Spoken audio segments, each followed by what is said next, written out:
Let's go to that polling out today. James, will move on. Peter Dutton has drawn almost even with Anthony Albanese as a preferred Prime Minister, according to the AFR. This is the Freshwater poll.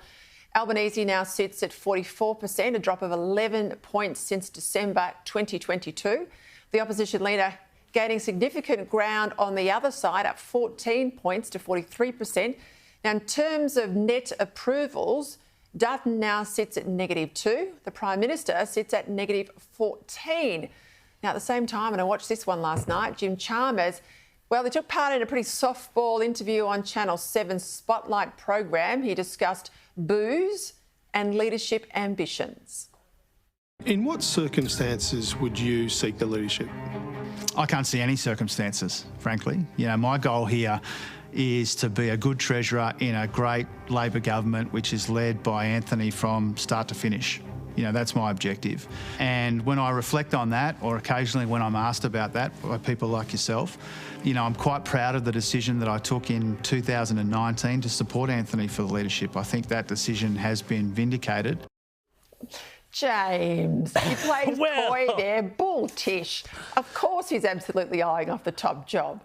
Well, yeah, and I mean, it's pretty interesting because you can read, Peter, that last little thing he said as a couple of ways. You know, oh, his decision to back Albo has been vindicated, you know, because of Albanese's prime ministership or because it's given him the access to this point now where he could be in a position to challenge down the road.